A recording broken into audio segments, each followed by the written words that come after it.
Welcome back, everybody, to Neutrality Studies. Today, again, with my dear guest, Anuradha Chenoy, a professor emeritus from the Jawaharlal Nehru University. Anuradha, welcome back.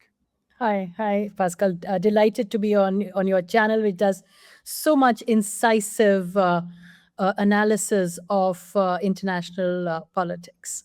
Thank you very much. So kind of you. And you too, you write a lot, actually, a lot of analysis about India's foreign policy. And you're, of course, also a Russia expert. You've looked very deeply at Indian-Russian relations. We've talked about this several times. And actually, a lot of things was happening in Indian foreign policy just over the last 10 days. Can you catch us up with the different events? Sure. Well, I think a good starting point is that there was a Putin visit. President Putin visited India. And the press didn't give it a very high profile kind of status, but he did sign several important agreements.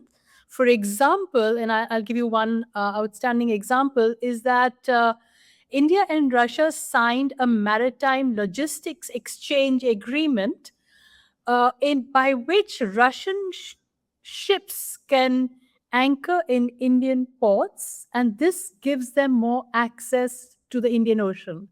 So, of course, India has signed a similar agreement earlier with the Americans, the Logistics Exchange Memorandum, which gives American naval ships a similar facility. So you can see that was one important kind of. Are they equal? Is it like basically equal rights for the Russians as for the Americans? So a copy-paste effort? It's not exactly copy-paste, but it does give them rights. And the thing is, the American agreement became very controversial because, India doesn't want to be, at least so far, it has not wanted to be part of any American adventure or containment against China, which it doesn't see with Russia. And it gives Indian ships access to the Arctic. So it's a much more equal agreement than that with the Americans. Now, Indian ships don't really have an interest to go to that's a naval fleet, doesn't have an interest to go to US ports. But they do have an interest in the Arctic and Russian ports on its east coast, Vladivostok, upwards to the Arctic. So that was one important thing. Then nuclear plants, increase in trade. The whole issue is that the Americans have put so much pressure on India on not taking Russian oil. So in a way, while India wants to have, and they are a strategic partner of the US, but a lot of people, and you can see that the relations are so asymmetrical with the US compared to those with Russia. So the US dictates terms to India. They said, for example, we will allow you or not allow you to buy Russian oil. That was a statement from Scott Bessent, repeated several times, that you're not allowed, or we allow you to buy Russian oil for 1 month. We, give a sanctions waiver. And this has been extended by another month because, to manipulate oil prices, which the US does. So they want that flow to continue. And again, Rubio has been in town. That is a US Secretary of State. He was in town the last 2 days to attend a Quad meeting in India, Quad foreign ministers meeting, in which, again, his whole agenda was to sell Indian oil in the bilateral that they had he had directly with the Prime Minister, and even not directly with the foreign minister. He's just walked into the Prime Minister's office. So you can see how unequal those relations are, where the whole assertion is of US power over India. And then India has promised to invest $500 billion in the American economy to buy American goods. Now, even the British Financial Times, which is a conservative paper, called this bizarre in its headlines that, India needs every bit of its foreign exchange, and here it's doing foreign direct investment in the US. And is that in relation to the tariff threat, or is that something else? It is in relation to the tariff threat, which we had discussed, I think you and I had discussed. But the thing is that India has not pushed back sufficiently.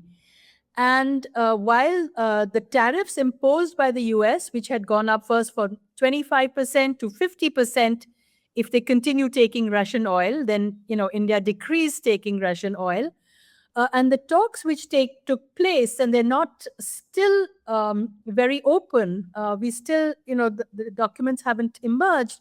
But in the meantime, the US Supreme Court annulled some of the tariffs, but they do stand to some extent.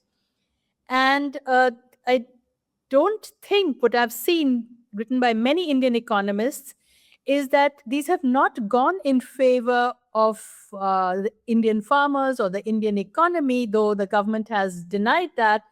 But this figure, which India has repeated several times, as has the US, that India would invest $500 billion in the next 5 years, has actually stunned everyone.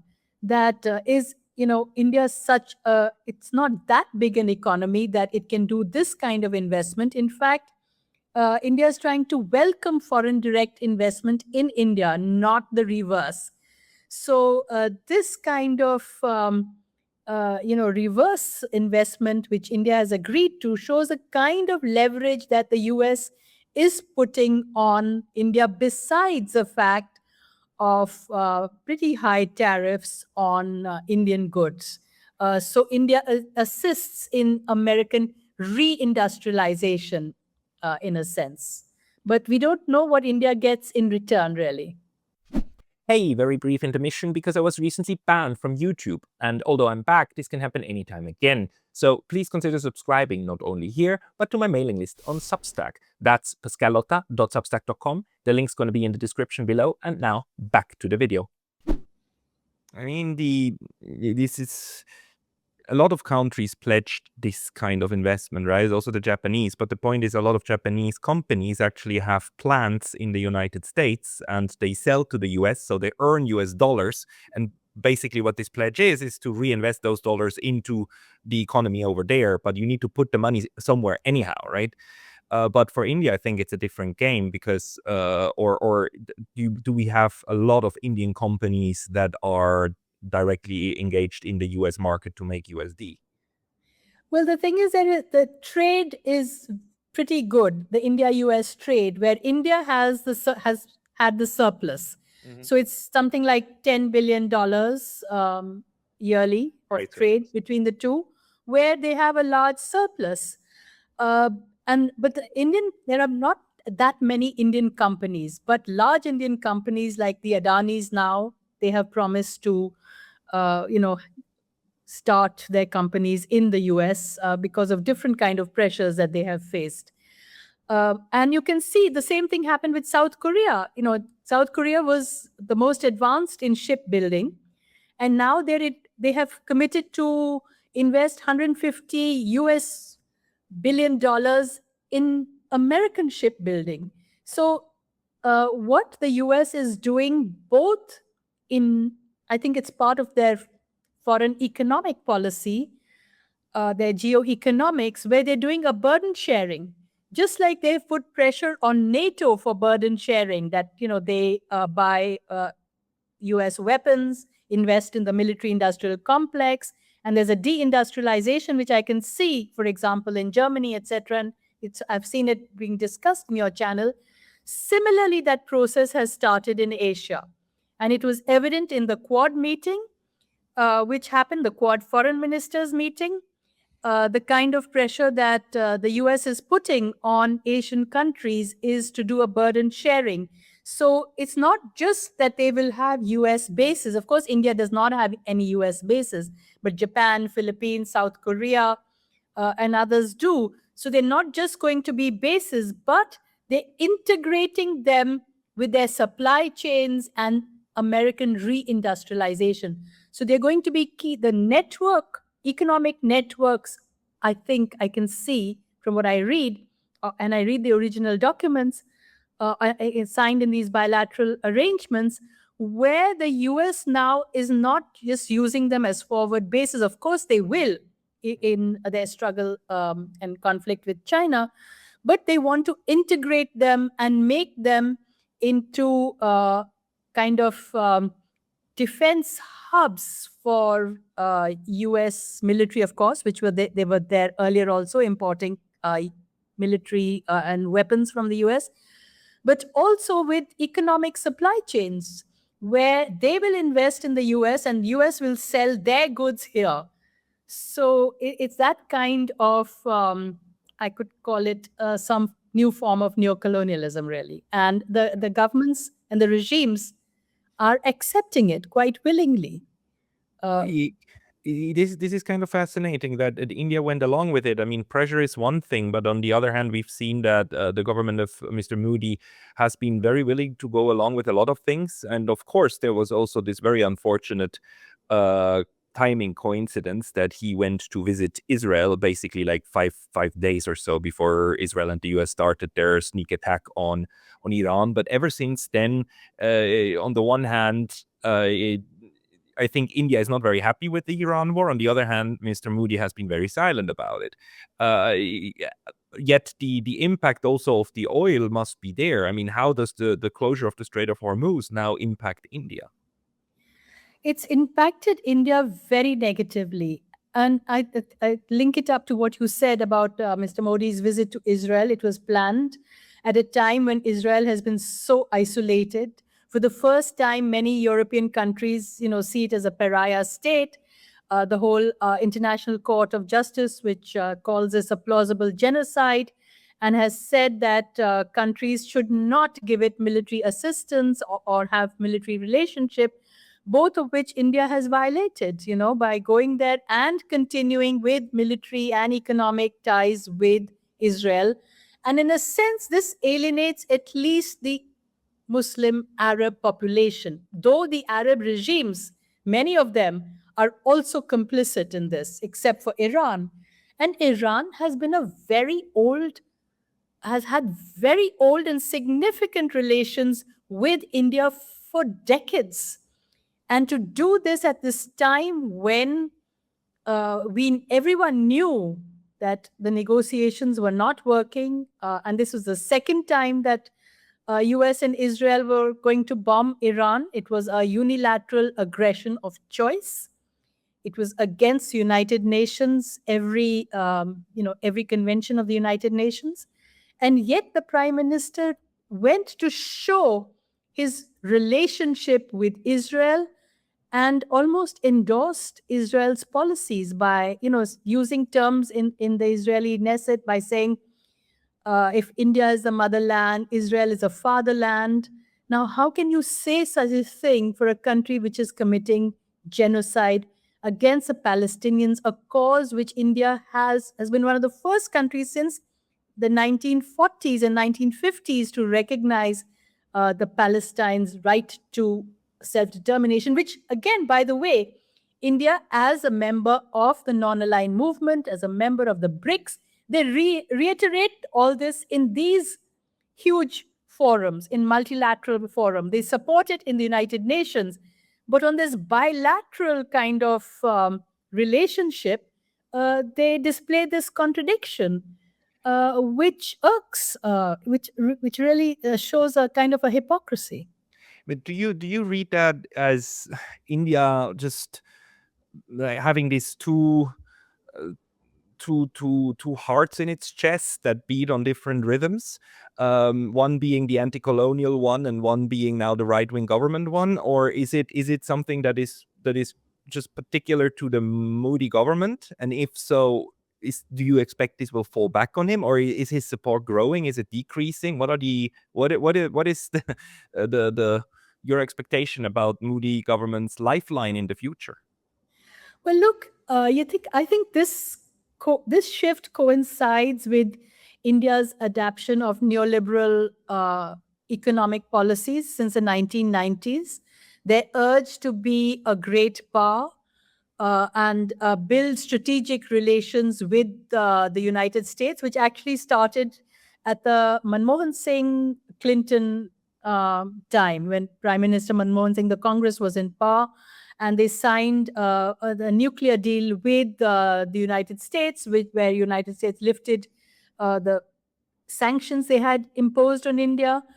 But the Modi government has increased this tempo greatly, where it's projecting India as a medium level important power with global aspirations. And to do this, they feel the large sections of the strategic, there is a division, but sections of the strategic community feel that the way ahead should be by linking up with the United States. But at the same time, they have had a very time tested relationship with Russia. A lot of the development you see in India is on account of the boost that the public and state sector gave to the private sector, to the capitalist sector, to that mixed economy. But with this transition, there has been that privatization and a growth of the Indian capitalist class, in a sense, who have commitments both with Russia and with the US and with Europe. That is why they call it, their rhetoric is that there are four aspects of conceptual framing of Indian foreign policy. One, of course, is strategic autonomy, to link with a multipolar world. They are committed to multipolarity because they have gained with multipolarity, they've gained with globalization. This is a period where you can associate with India's rise, this transition from unipolarity to multipolarity, the opening up of the Indian economy. So that's one, their commitment to multipolarity. Second, to strategic autonomy, where India should decide its path of development. And you can see that increasingly in many of the global South countries who are reaching a point of, let's say, takeoff, if you want to use Rostov's theory of 5%, then it takes off. But strategic autonomy is therefore very important. The third aspect is that they would be always associated with the global South, and they see themselves as one of the leaders, not the leader, because it is a collective, it's informal, but they see themselves as one leader of the global South. They have that vision. And the fourth is its support to multilateralism and the United Nations and its charter, the humanitarian codes, etc. And in a lot of these, by supporting just this one thing of Israel, I think they violate all four of these conceptual goals. In their urge to become closer to the US, it seems like they want to go through the Jewish lobby, or the APAC, as Mersheimers and others call it, the lobby. That's a possibility, because they have not been able to get the kind of strategic ballast from the US as others have. And India is not that high in US priorities. Of course, the American priorities, as we saw in their national security strategy, which came out in December, and the Dunroe Doctrine and etc., of the Western sphere, and their regime changes, and their interest in Latin America. Then this war in the Gulf, their attack on Iran, and balancing their relations with China. Now, that also is extremely important for India, because India thought that, their strategy was based on a conceptualization that if there are poor relations, which there have been between the US and China, an increased conflict and misunderstanding, if American companies leave China, they would come to India and maybe also Vietnam, which did happen to some extent with Apple and others who are now, and Google, all have huge bases in India. But now with the Trump-Xi meeting, it's clear that China is an equal of the United States, that the whole The US has recognized it. Of course, it doesn't, and the key words in that, as you would have noted, was constructive strategic stability or managed competition in the Indo Pacific. So, where does it leave countries like South Korea, Philippines, India, etc., who were hoping that with that, or even Japan, that they would benefit?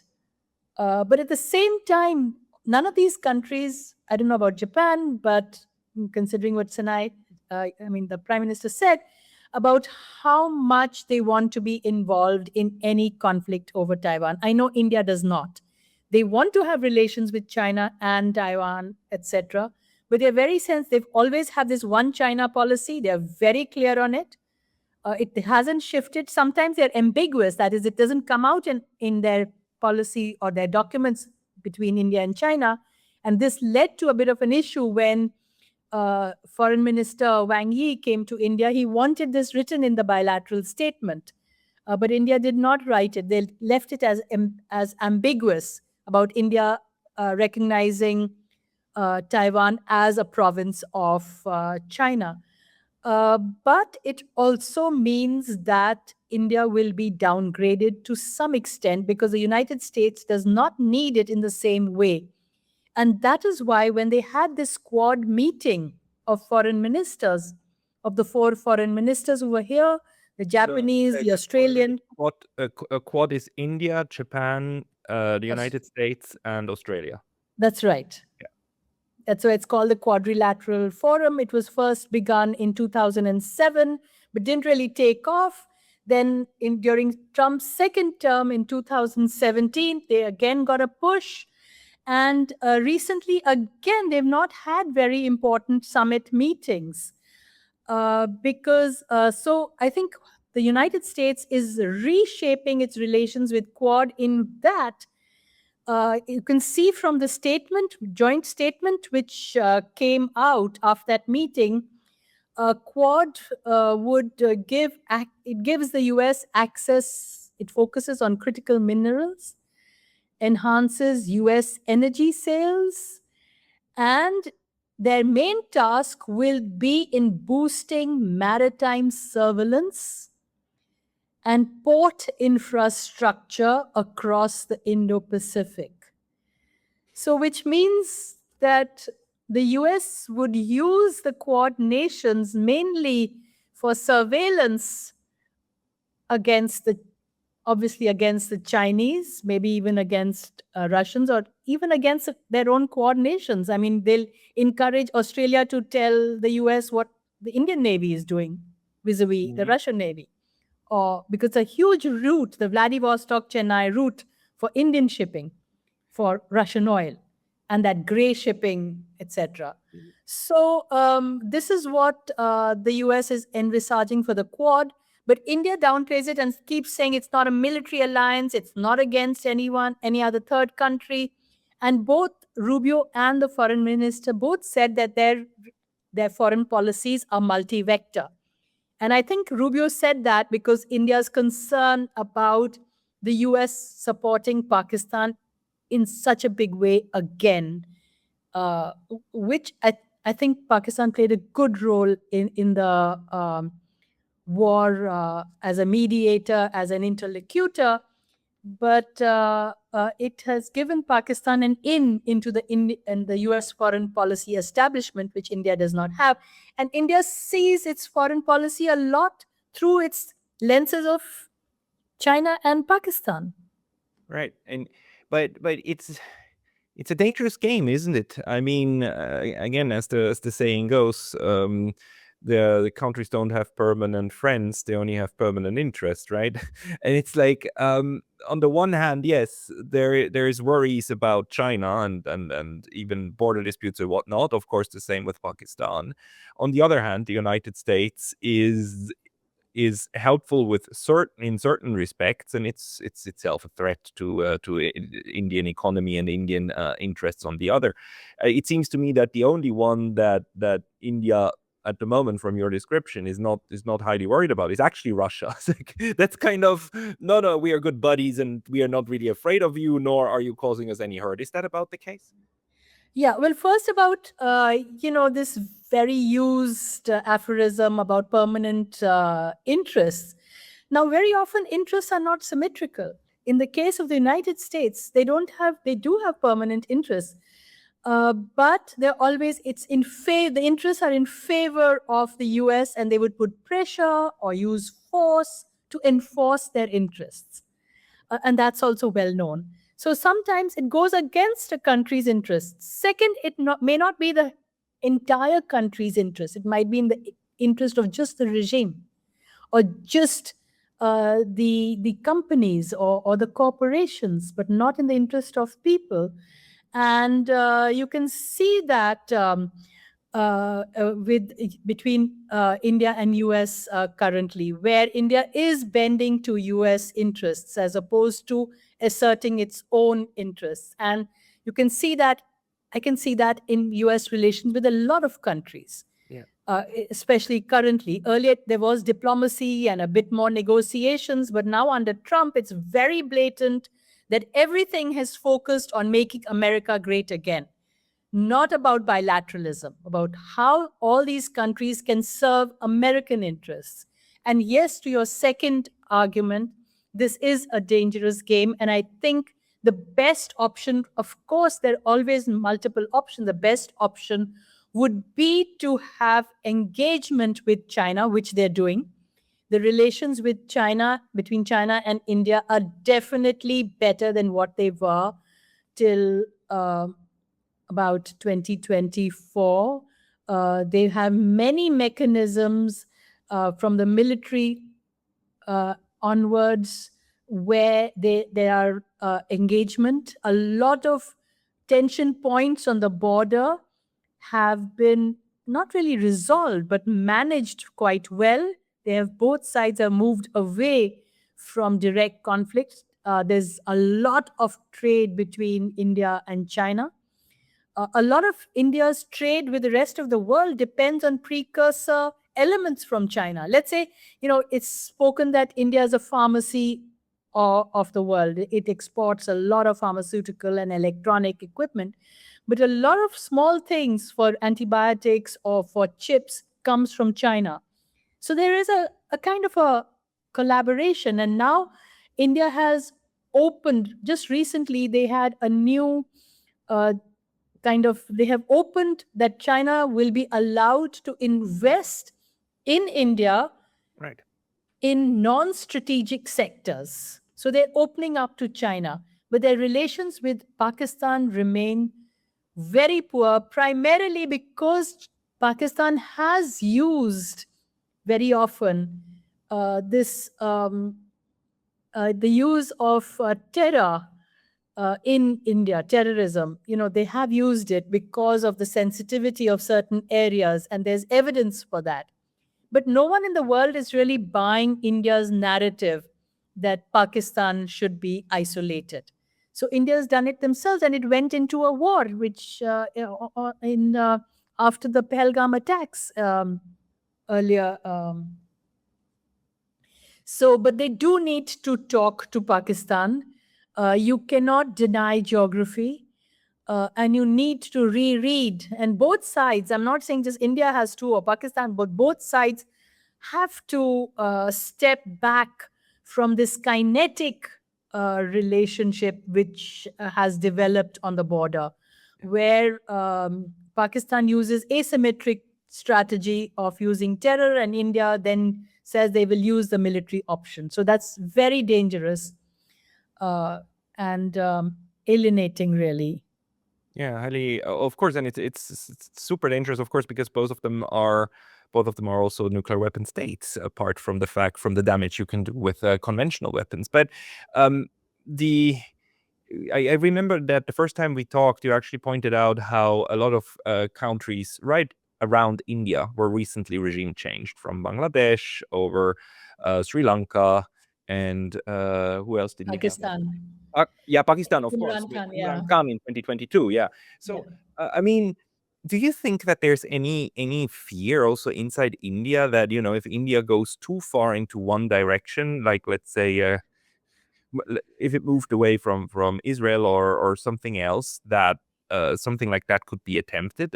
What is your assessment about the resilience of India when it comes to all of these NED and CIA imposed kind of color revolution thingies? Is that a sort of Damocles that's also above the head of the Indian government? Well, I think India is too large and complex for an externally pushed regime change. But definitely the CIA, the Mossad, the NED, Soros are all active. But if they, and India does, it is now a managed democracy because there have been a lot of moves in which, many citizenship rights have been curbed through changes in electoral laws, etc. But it still remains, it does have democracy as a weapon, and it's too large for that kind of regime change. But recently, for example, there has been a social media storm of the younger, what they call the Gen Z, saying that, critiquing the education system, which is good. But right now it's just on social media, not organized or on the ground. So there are pockets of dissent, and of course it's very easy to blame the foreign hand. But I think, given India's strategic partnership with the United States, I don't think India really wants to blame or point a finger at the United States currently as attempting regime change in India. Right, right. Okay. So, and the relationship with Iran, do we have any information on that? Were there any visits actually by Arakchis Yes. to India? Yeah, Arakchi came for the BRICS meeting, foreign ministers meeting, and he did request India to put forward, um, in the BRICS, have a resolution condemning the US-Israeli war. But Yeah. UAE is also a member. The United Arab Emirates is also a recent member of BRICS. I mean, both of them have been included in the BRICS, and the UAE wanted, in fact, a resolution against Iran. So there was a bit of a imbroglio with, I think, within the BRICS meeting. It was evident because there was no resolution, there was no consensus resolution at the end of the meeting. Instead, what emerged from the foreign ministers' BRICS meeting was that India, as chair, issued an outcome document which recorded the differences between members based on their national positions. So they recorded the position of Iran and the UAE, and overall, they condemned, they said that there should be peace, there should be a negotiated settlement, an early resolution of the conflict, as they put it, in accordance with international law. And India's statement said there should be an unimpeded flow of maritime commerce through the international waterways and protection of civilian lives and infrastructure. Mm. So, really, but on other things, the BRICS meeting, I think, had some important resolutions. For example, on Gaza, they affirmed that the South African case against Israel should, in the International Court of Justice, should be followed, and the legal obligations, that there should be unobstructed humanitarian assistance. They urged all parties to allow humanitarian assistance, and they also called that old position that the Gaza Strip be unified with the West Bank, and is Palestine have the right to self-determination. They And also had it, yeah. that was done with the consent of the UAE. That this was these were the rest was all consensus. It was on this that they couldn't have a consensus, so there was just a joint outcome declaration by India. But this, they didn't say there was no consensus on this. Even on Lebanon, they said they condemned Israel's attacks on UNIFIL. They called for a ceasefire in Lebanon, Syria, Sudan. They opposed unilateral economic measures, that is, the sanctions. which is an old Indian position. They expressed concern on the issues of terrorism, and they also supported that the New Development Bank, the NDB, which is the main BRICS economic institution, and it runs on the basis of member-led and demand-driven. So it's different from the IMF and World Bank. They called for its strengthening and its expansion. But the main BRICS meeting will be in September, where a lot of India's rhetoric on strategic autonomy, etc., will be on display there. Whether BRICS has gone forward, whether in this year of where India is the chair and hosts the meeting, whether it stagnates and it doesn't get any new resolution.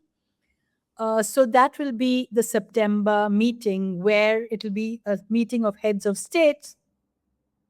Of course, India would like Mr. Putin and Xi Jinping to come, but it's not clear whether who will come. It's, they haven't announced yet. Right, right, but that's something to look forward to. Yeah. And keep an eye on. Also, because like BRICS at the moment is again at one of these moments. They had a lot of backwind, right? And it was up until Kazan, I would say, a lot of positive comments. And recently, there's all of these voices that are wondering, can this go on, or is the Iran war and is the United States now successfully throwing a wrench into this process? On the one hand, with the threat they're making, on the other hand, with the kind of carrots that they're trying to put out. What's your gut feeling when it comes to India? Because one thing we know, which is the Chinese-Russian relationship, is at an all-time high. I mean, difficult to get any better, but it's like they are now firmly cooperating, and probably China even changed its stance on what Russia should or should not do when it comes to Ukraine. Where do you see that India is fitting into the, like, let's say, the core five of the BRICS? Well, I think if you see the trajectory of all international organizations, it's never unilinear. It'll go up and down. And yes, there is pressure both on Brazil and on India by the United States to be sensitive on American sensitivities on multipolarity. Yeah, and on Americans, on American neocon snowflakes, who, when you talk about multipolarity, they start crying and say, like, no, my feelings are hurt now. What about my hegemony? Right. Sorry. So they see BRICS as a major, as a kind of a roadblock to US hegemony, and they do not want multipolarity, though they are being forced to recognize it. Because even small states like Iran have shown agency and resistance, even at a great cost. So you cannot humiliate these small states. So I think there's a lot of power in small states currently. Second, Russia and China are definitely leading the BRICS. They're pushing it, but they want to take everyone along. It's a very important platform. Sometimes it can take a step back, one step forward, one step backward, and two steps forward kind of thing. They understand these long-term philosophies, and all of China's philosophies of hide your capability, bide your time, etc. They use all that. You can see it in the BRICS negotiations also. But yes, India may not want BRICS to move that fast, especially on currency. But you see, India benefited a lot with bilateral trade in local national currencies, like the rupee ruble trade on oil benefited India. And they've had similar agreements with a lot of Southeast Asian countries. It's kind of a currency swap, or national currency swap. And they have agreements on that. And the Reserve Bank of India has that these countries can have a Vostro account, meaning you can do, they can buy in Indian rupees and India could buy in their local currencies. But the US doesn't, they want all trade only in dollars. So they don't want this to go forward really. And India might go a bit slow compared to what they were doing before the sanctions and trade measures tariff started, because the US now has, is doing these secondary sanctions on all countries who do not trade in dollars. So there would be some issues about BRICS, but Russia and China and China has decided not to obey sanctions. You saw, I think it was April 14th, their new law, which they ordered Chinese companies to bypass any American sanctions and just take Russian and Iranian oil, for example. I was just about to ask about that. I mean, that's the first time that China actually forbid its own refineries from following US sanctions. Do you see any chance that at some point India might copy some of this and say, like, guys, no, I mean, we are not going to subject our companies to these foreign sanctions laws? Or is the structural leverage of India too small for that one?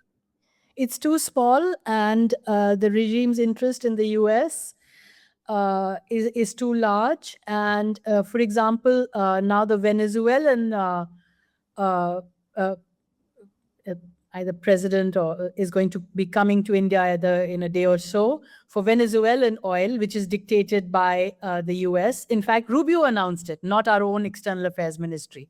Rubio announced the visit. So we really don't know, because the Indian ministry did not announce this. So India is worried about American sanctions, though there are some indications that the economy is having problems because of the fuel crisis, as they call it, the fuel, the foreign exchange, um, and these two are going into crisis. The rupee versus the dollar is at an all-time low, and oil prices are at an all-time high, and this is impacting the economy. And like many other global South countries, the government is saying, work from home for 2 days in a week to cut down fuel costs, which are all indications of some kind of high inflation and unemployment and other things, though it has not been termed like that officially. So, because if you're giving up on buying cheap Russian oil, discounted Russian oil, which favored the Indian economy, and India is a completely oil dependent economy. We do not have our own oil like much of Southeast Asia. So it's all imported, and you're getting discounted oil from both Russia and Iran, and that has been tempered to some extent. It's decreased. But the And the the the flow from Russia continues, right? India it never gave up. continues, but it's Mm. decreased compared to earlier. Ah. And the flow from the US, American oil, which comes another 1,000 kilometers away, has increased. So it's much more expensive. And it's expensive oil, it's fracked oil. So, but the US is putting pressure that, and they're kind of declaring that it's a win for their midterm elections, that India is now will buy more American oil, more American weapons, and invest in America and make America great again. So that is the U.S. Rhetoric, whereas I, for example, don't see it really in India's interest to go this far. I'm not opposed to strategic relations with all countries, but they should have a level of equality which only China has achieved with the US. Every other country has asymmetric relations, and that's what the US wants for its kind of partial, at least stem down hegemony. So what they're trying with Quad and India, etc., is a burden sharing and a low cost hegemony. Low They can cost hegemony. I like that expression. It's like, okay, we don't want to spend all of these resources anymore on you guys, but you still do as we say. And I think this is kind of it's the mindset, right? The going abroad and telling everybody what's going to happen. Look, we're here now. Whereas I think in my perception, the Russians, but also the Chinese, actually, they come with proposals, like, shall we do this? What about that one? Wh- what about the Europeans? Because the Europeans too talk down on everybody. They're like a joke version of the United States because they have nothing to prop it up. How's the relationship with Europe developing? Look, India has now a free trade agreement with Europe. They have good relations with Europe. Of course, Europe is, earlier they used to lecture India a lot on human rights and democracy and dissent, but that really has been exposed after they supported and were very quite complicit in the genocide against the Gazans and Palestinians, and really, so their main interest is trade. They've gone low on it, though. The Europeans always have these social clauses in their trade agreements. The social clauses meaning that there should be green industry, which they can only import goods which have a green tag, which is, I suppose, okay. But the Indians resisted that. So there have been compromises. That is why the European Indian Free Trade Agreement took something like 12 years to be negotiated. But it has been negotiated. At the same time, India does want European investments. So it's actually a conflict-free relations and much more symmetric than the one with the US. Also, I think India is quite aware of the kind of bureaucratization you have to deal with the EU. So they have bilaterals with UK, with Norway, with Belgium, etc. That's easier than having some kind of agreement with the EU. But the relations with Europe, I would say, are fairly positive and helpful for both sides. Of course, there are issues of visas. Even with the US, they're really clamping down on visas to the Indians and not treating them very well. But I think Indians still, I mean, the Indian elite has one foot in the US. You'll see most of them going there for education, and all that benefits the US education sector. But now there has been this clamping down on liberal education in the US, as there has been in India. And that's what the rise of the right does. And the US wants, of course, Europe to have more right wing governments. We could see that with Rubio's statements, and they're really intervening on that. Yeah, but it's quite interesting. I mean, in a sense, what comes out of this discussion is that with multi-vector foreign policy also comes a multi-challenge foreign policy, right? It's like Absolutely. And more challenges for peace, because you're getting away with, earlier, of course, the Americans were a factor in the India-Pakistan war, though the resolution was primarily India is the one who decided, okay, after 4 days, that's enough. It was a very limited war. But then President Trump almost 100 times said that he was the main negotiator.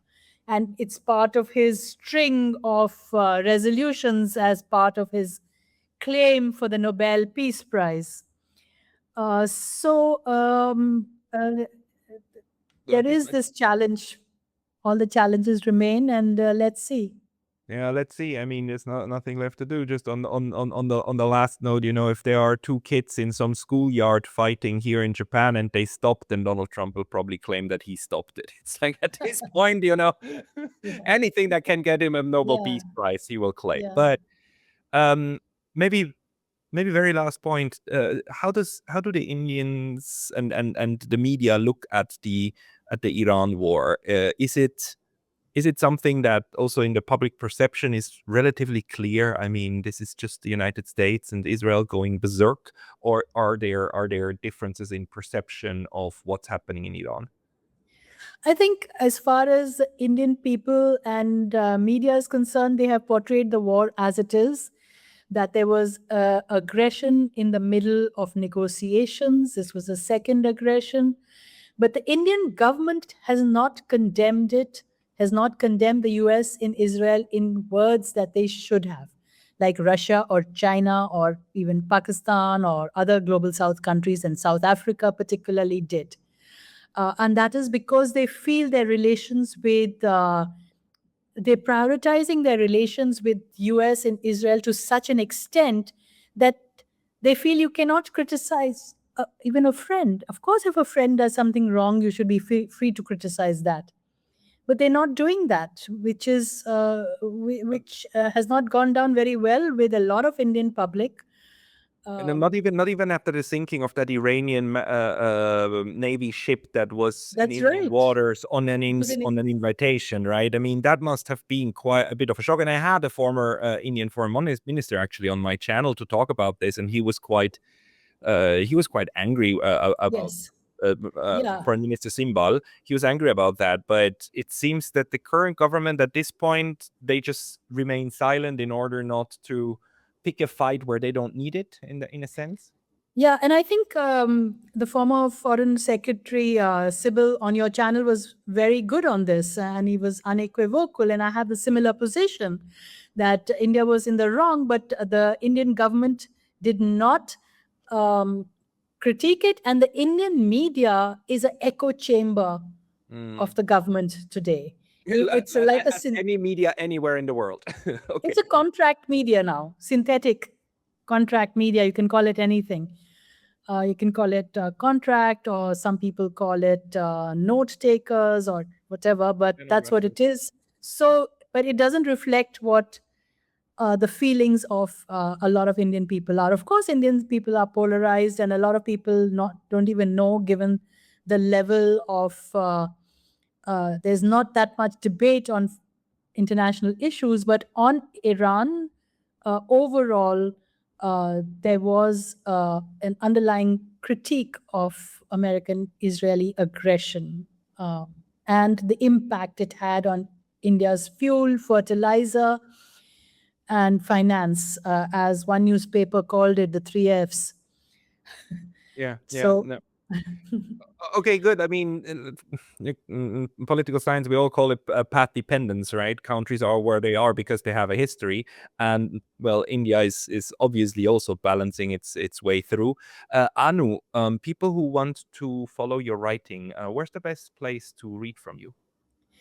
see, I write a lot for Economic and Political Weekly and for these kind of academic journals, and that's quite available. If you Google me, I haven't got a Substack yet. Maybe I will and put it all there. But I've been so busy writing and reading. There's so much you have to read to just keep up that, I mean, it's amazing how you do everything. I'm a great admirer of Because this. I ask people like you who do all the reading, and then you tell me. So thank you for that. So, but if they Google my name and the articles I've written, which is on all these issues, from BRICS to US policy to national security, it all mostly comes out in the Economic and Political Weekly where I write. Yeah. And your books are also a wonderful read. Everybody, please Google Anuradha Chenoy and get one of her books, read some of her articles, follow her wherever you find her. We will also have her back here on the channel. Anuradha Chenoy, thank you so much for your time today. Thank you, Pascal. See you again, and best wishes for neutrality studies. Thank you.